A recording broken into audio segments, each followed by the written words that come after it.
हाँ, तो हमारा टॉपिक है टोटल इंटरनल रिफ्लेक्शन।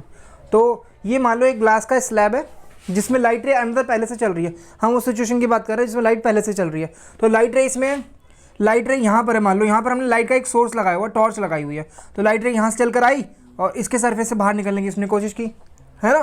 तो बाहर निकलने के लिए यहाँ पर उसको इस डायरेक्शन में जाना चाहिए था, क्योंकि हम देख रहे हैं ये मीडियम कैसा है, ये वाला मीडियम हमारा डेंसर होना चाहिए और ये वाला मीडियम हमारा एयर है, तो हमारा ये रेयर होगा, ये मीडियम रेयर होगा, ये वाला डेंसर होगा।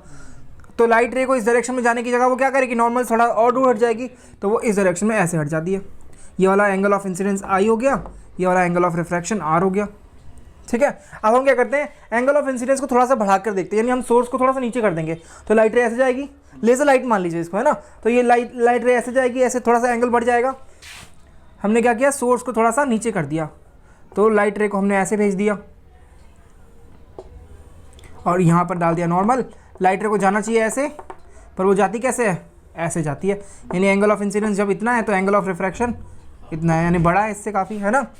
पहले से बड़ा हो गया क्योंकि एंगल ऑफ, ऑब्वियसली आपको पता है ये बढ़ता है, अगर इंसिडेंस बढ़ता है तो रिफ्रैक्शन एंगल भी बढ़ जाता है। हमने क्या किया, इंसिडेंस एंगल को थोड़ा सा और बढ़ाया, लाइट रे को थोड़ा सा और टेढ़ा भेजा यहाँ से। तो हमने देखा कि लाइट रे को ऐसे जाना चाहिए था, लाइट रे वो ऐसे नहीं गई, वो इसके ऊपर आ गई और ऐसे सीध में यहाँ से निकलने लगी। यानी इसकी जो सरफेस का ये वाला हिस्सा है ना, बहुत ज़्यादा चमकने लगा। लाइट आर पार गई ही नहीं। क्यों नहीं गई, क्योंकि एंगल ऑफ इंसिडेंस बहुत बड़ा था, तो एंगल ऑफ रिफ्रैक्शन भी बड़ा हो गया और वो इतना हो गया, 90 डिग्री हो गया एंगल ऑफ रिफ्रैक्शन। इस केस में ये वाला जो एंगल होता है ना, जिस एंगल ऑफ इंसिडेंस के लिए, मैं फिर से एक बार रिपीट कर देता हूँ, जिस एंगल ऑफ इंसिडेंस के लिए एंगल ऑफ रिफ्रैक्शन की वैल्यू 90 डिग्री होती है, तो इस वाले एंगल को हम उस टाइम पर क्रिटिकल एंगल बोलते हैं। क्रिटिकल सिचुएशन है ना, देखो रिफ्रैक्शन हुआ ही नहीं, यानी आया और बाउंड्री से ही बाउंड्री से रगड़ के चल रही है लाइट, एकदम बाउंड्री से होके चल रही है ना। जब रिफ्रैक्शन एंगल 90 डिग्री होता है उस टाइम पर इंसिडेंस एंगल क्रिटिकल एंगल कहलाता है, ठीक है। हाँ, देख लो अब हम कर क्या रहे हैं यहाँ पर, एंगल ऑफ इंसिडेंस को लगातार बढ़ा रहे हैं तो एंगल ऑफ रिफ्रैक्शन भी बढ़ रहा है। इंसिडेंस को इतना ज़्यादा बढ़ा दिया कि रिफ्रैक्शन की वैल्यू 90 हो गई है। जब रिफ्रैक्शन की वैल्यू 90 हो गई उस सिचुएशन के लिए एंगल ऑफ इंसिडेंस, हाँ, क्रिटिकल एंगल होगा, ठीक है। इस सिचुएशन में एंगल आई क्या हो जाएगा, हाँ, और हिंदी में इसे हम बोलते हैं क्रांतिक कोण, ठीक है, क्रांतिक कोण।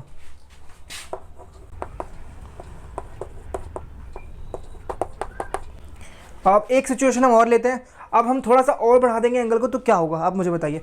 हमने क्या किया, एंगल को थोड़ा सा और बढ़ा दिया, ऐसे कर दिया, इतना ज़्यादा कर दिया।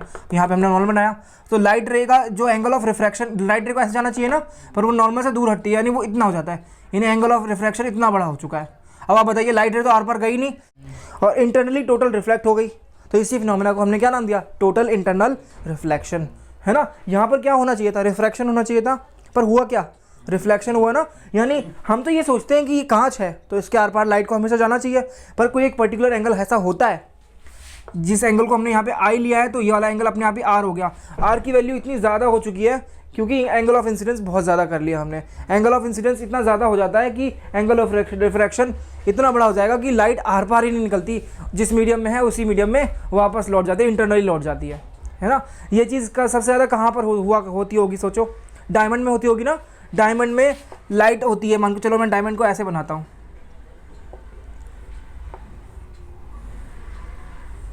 तो लाइट रे हमने यहाँ से एंटर करी, एंटर करने के बाद यहाँ पर जो एंगल होता है ना, ये वाला एंगल, मान लो ये वाला एंगल आपका एंगल ऑफ इंसिडेंस, क्योंकि इसका रिफ्रैक्टिव इंडेक्स बहुत ज़्यादा होता है डायमंड का, इसलिए लाइट जो है ना ऐसे जाने की जगह उसका ये जो एंगल है बहुत ज़्यादा हो जाता है, ये डायरेक्ट इतना बड़ा हो जाता है सीधा यहाँ से, यानी ये सीधा ऐसे हो जाता है, ये लाइट एंगल ऐसे आ जाता है।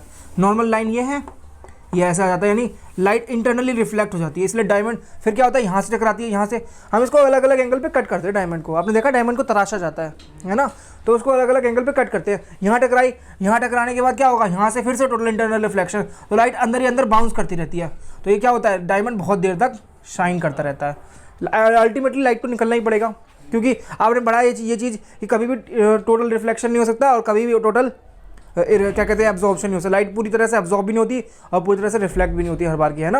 हाँ, तो इस केस में थोड़ा थोड़ा लाइट धीमे धीमे करके अपने अंदर से खोएगा, लेकिन जब तक इसके अंदर है लाइट तो बहुत शाइन करेगा ना, चमकेगा। डायमंड इसलिए ज़्यादा चमकता है, ठीक है। कौन से फिनोमेना की वजह से चमकता है, टोटल इंटरनल रिफ्लेक्शन, ठीक है। This is the phenomena that makes the diamond shine, ठीक है, शाइन अ लॉट, कह सकते हैं शाइन अलर्ट, यानी वो फिनोमेना है जिसकी वजह से डायमंड बहुत ज़्यादा शाइन करता है, यानी चमकता है, लाइट को वो ट्रैप कर लेता है, अंदर कैद कर लेता है अपने अंदर, है ना। समझ में आपको कैसे होता है ये फिनोमेना।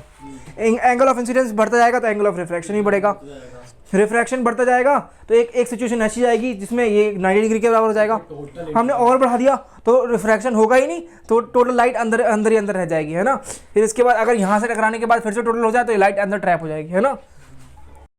यहाँ पर देखिए, अगर एंगल ऑफ इंसिडेंस आई को अगर हम इंक्रीज़ करते हैं इस तरह से, तो एंगल ऑफ आर की वैल्यू भी इंक्रीज़ हो जाती है, और आखिर में एंगल ऑफ आर की वैल्यू इतनी ज़्यादा हो जाती है कि लाइट इंटरनली रिफ्लेक्ट हो जाती है, यानी कोई भी रिफ्रैक्शन नहीं होता, यहाँ पर रिफ्लेक्शन होता है सिर्फ। इसी को हम कहेंगे टोटल इंटरनल रिफ्लेक्शन। अब इसके बाद हम नेक्स्ट टॉपिक पढ़ते हैं सीधा, दैट इज़ प्रिज्म, है ना।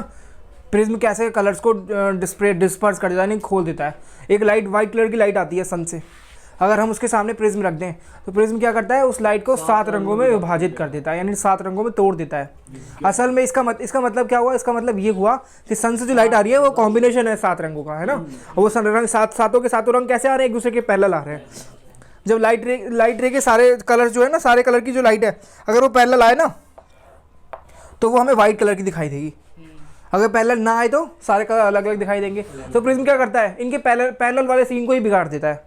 अगर वो इस चीज़ को बिगाड़ पाया, लेकिन ये स्लैब नहीं बिगाड़ पाता। स्लैब क्या करता है, लाइट रे आई ऐसे ही सातों कलर आ रहे हैं ऐसे, तो उसने क्या किया, इसमें 7 कलर है, सबसे ऊपर कौन सा कलर मान लेते हैं हम लोग, सबसे ऊपर कलर होता है हमारा रेड। हाँ, सबसे ऊपर रेड होता है क्योंकि रेड कम मुड़ता है, रेड सबसे ज़्यादा दिखता है, वो कम मुड़ता है। रेड कम क्यों मुड़ता है, कल की क्लास में मैंने बताया था, रेड कम इसलिए मुड़ता है क्योंकि उसकी फ्रीक्वेंसी कम होती है, और वॉयलेट ज़्यादा मुड़ता है क्योंकि उसकी फ्रीक्वेंसी ज़्यादा होती है। फ्रीक्वेंसी ज़्यादा होने का मतलब उसके अंदर ऑसिलेशंस ज़्यादा होंगे, इलेक्ट्रिक फील्ड इलेक्ट्रोमैग्नेटिक फील्ड के जो ऑसिलेशन होंगे उसमें ज़्यादा होंगे। तो मीडियम कहता है कि तुझे ज़्यादा मस्ती चढ़ी हुई है, फिर मस्ती उतारता हूँ, तो ज़्यादा परेशान। आप पानी में देखो, अपने पानी में हाथ ऐसे हिलाओ, तेज़ी से हिलाओगे तो और ज़्यादा टाइट पड़ेगा ना, आराम से हिलाओगे तो ढीला पड़ता है ना। तो वॉयलेट कलर क्या जो होता है, जो सबसे विबग्योर में ऊपर होता है ना वॉयलेट कलर, तो वो ज़्यादा तेज़ी से हिलाने की कोशिश करता है, मीडियम को डिस्टर्ब करने की कोशिश करता है कह लो, और रेड कलर थोड़ा आराम से करता है। तो जो ज़्यादा डिस्टर्ब करेगा उसको और प्रॉब्लम होगी आगे चलने में, तो इसीलिए वॉयलेट कलर की जो लाइट है वो ज़्यादा मुड़ जाती है ना, उसको ज़्यादा मोड़ देता है वो। समझ में आई बात। हाँ, तो अब हमारा टॉपिक है रिफ्रैक्शन थ्रू प्रिज्म, यानी जब लाइट प्रिज्म से होके जाती है। प्रिज्म कैसा होता है देखने में, एक शेप होती है ट्रायंगुलर शेप, साइड से देखोगे तो आपको ट्रायंगुलर दिखेगी, लेकिन जब ऐसे देखोगे ना तो एक साइड से आपको रेक्टेंगुलर भी दिखेगी वो, ठीक है। तो वो शेप होती है प्रिज्म। तो प्रिज्म में जब लाइट एंटर करती है उसमें 3 साइड है, ऐसे 3 साइड है, पिरामिड जैसा नहीं होता, आप इसे पिरामिड जैसा समझ लो, पिरामिड जैसा नहीं होता वो, उसमें तीन रेक्टेंगल ले लो, है ना, और उनको ऐसा करके ऐसे एंगल पे जोड़ दो, है ना, तो वो क्या बन जाएगा, प्रिज्म बन जाएगा। सामने से भी वो कांच है, पूरा ठोस कांच का होता है, खोखला नहीं होता ये। तो इसके अंदर जब लाइट जाती है तो लाइट का कैसा बिहेवियर होता है, हम लोग कौन से कलर की लाइट लेंगे यहाँ पर, वाइट कलर की लाइट लेंगे। वाइट कलर की जो लाइट होती है वो 7 रंगों का कॉम्बिनेशन होती है ना। क्या प्रूफ है, नेचर में दिखता है इंद्रधनुष, इंद्रधनुष में जो कलर्स दिखाई देते हैं वो 7 रंग की तो होते हैं, टोटल 7 होते हैं। तो वो 7 रंगों में क्या ये वाइट कलर की लाइट को डिवाइड कर देगा, आंसर है यस। प्रिज्म यही करता है, जैसा वो वहाँ पे आसमान में होता है वो यहाँ पे होता है, वहाँ पे वाटर ड्रॉपलेट्स होते हैं छोटे छोटे होते हैं, वो प्रिज्म की तरह ही एक्ट करते हैं, और इसके कलर्स को अलग अलग एंगल पे, यानी इसमें 7 कलर आए, देखो इसमें 7 कलर की लाइट आई, अब इसमें सारे कलर शामिल हैं, violet, indigo, blue, green, yellow, orange, red, सब शामिल है इसमें, ठीक है। तो ये क्या करता है, सबसे ज़्यादा फ्रीक्वेंसी वाले कलर को सबसे ज़्यादा मोड़ देता है, यानी लाइट को ऐसा जाना चाहिए ना, लेकिन क्योंकि वो एक मीडियम से दूसरे मीडियम में जा रही है, और कौन सा मीडियम में थी, शुरू में एयर में थी, अब प्रिज्म हमारा कांच का बना हुआ है, डेंसर में आ रही है, तो वो क्या करेगी, नॉर्मल से दूर हटेगी, नॉर्मल के पास आएगी, नॉर्मल के पास आएगी, और ये नॉर्मल हमने यहाँ बनाया है, तो लाइट रे को ऐसा आना चाहिए। सबसे ज़्यादा किसको मोड़ लेगा ये प्रिज्म, हाँ, जिसकी फ्रीक्वेंसी सबसे ज़्यादा है, तो ये वॉयलेट को सबसे ज़्यादा मोड़ देता है, ऐसे करके मोड़ देता है, ठीक है। उसके बाद वॉयलेट के बाद कौन सा कलर आप लोगे, विबग्योर से याद रखिए, VIBGYOR,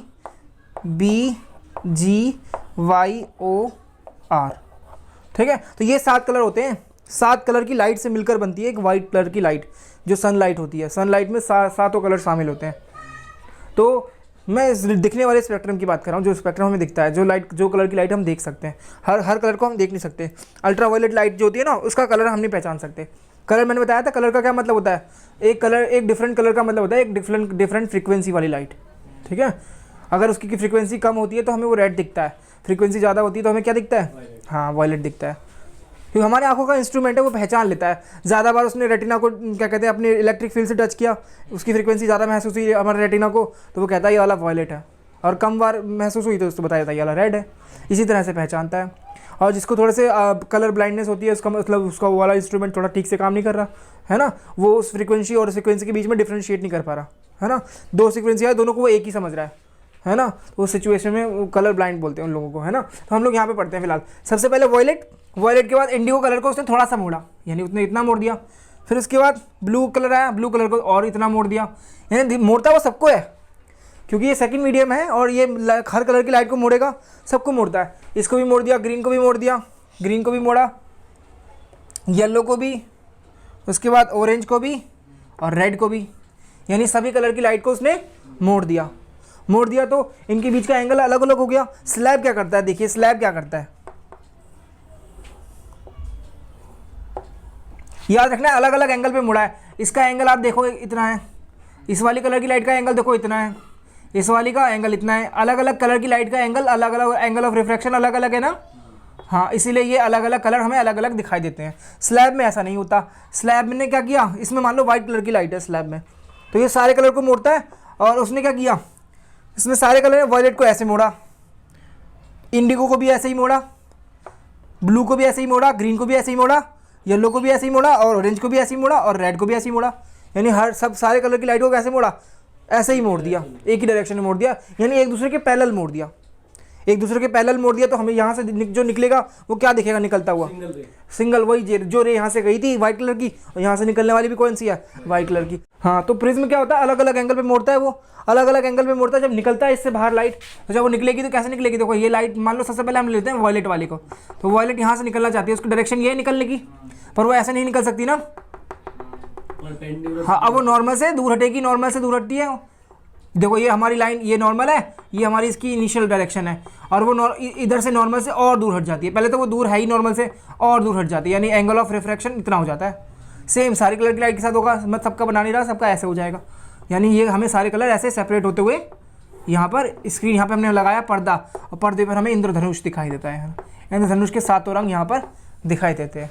तो इस तरह के रिफ्रैक्शन को बोलते हैं प्रिज्म के थ्रू होना रिफ्रैक्शन। यानी प्रिज्म एक ऐसा इंस्ट्रूमेंट मान सकते हो आप, ऑप्टिकल इंस्ट्रूमेंट, जो लाइट के, सफ़ेद कलर की लाइट के सारे रंगों को अलग अलग विभाजित कर देता है, और ये इकट्ठा भी कर सकता है। एक और प्रिज्म लगा दो यहाँ पर, ऐसा एक और प्रिज्म लगा दिया हमने यहाँ पर, हाँ, इस मतलब ये ऐसे रखा हुआ है, तो इसके सामने ऐसे एक प्रिज्म रख दिया, तो क्या करेगा, कंबाइन कर देगा इस लाइट को, और यहाँ से जब ये कंबाइन होकर निकलेगी तो ये सिंगल कलर में निकलेगी। यहाँ से जो एंटर करी, यहाँ से ऐसे निकल जाएगी, है ना। ये ड्राइंग भी आपके इसमें दिया हुआ है एनसीईआरटी में। हाँ, तो अगर ये फैला सकता है तो ये कंबाइन भी कर सकता है लाइट को, ठीक है। ये अलग अलग एंगल पे आ रही है, तो जितना एंगल इसने बिगाड़ता है, याद रखना ये दोनों प्रिज्म आइडेंटिकल होने चाहिए, तभी ऐसा होगा। ये आइडेंटिकल, यानी यहाँ पे एक एंगल बनता है जिसे हम प्रिज्म एंगल बोलते हैं, ठीक है, वो सेम होना चाहिए दोनों में। तो ये आइडेंटिकल प्रिज्म होते हैं, उस केस में क्या करता है, ये कंबाइन कर लेता है वापस से। यहाँ पे इस वाले प्रिज्म में कलर को फैलाया, इस वाले प्रिज्म में क्या किया, कलर को इकट्ठा कर दिया वापस। अब आप इसमें भी लगाओगे वो फंडा, तो आप देखोगे लास्ट में कलर मैच कर रहे हैं, ठीक है, और एक सिंगल लाइन आ जाएगी, यानी सारे कलर लास्ट में पैरेलल आ जाएंगे। और पैरेलल आ गए इसका मतलब कैसे, सीधे हो गए वापस, पहले जैसे होगी ना लाइटर यहाँ से वाइट कलर की एंटर की और वाइट कलर की बाहर निकली। हाँ, क्या समझ में, हाँ। तो ये हो गया हमारा रिफ्रैक्शन थ्रू प्रिज्म।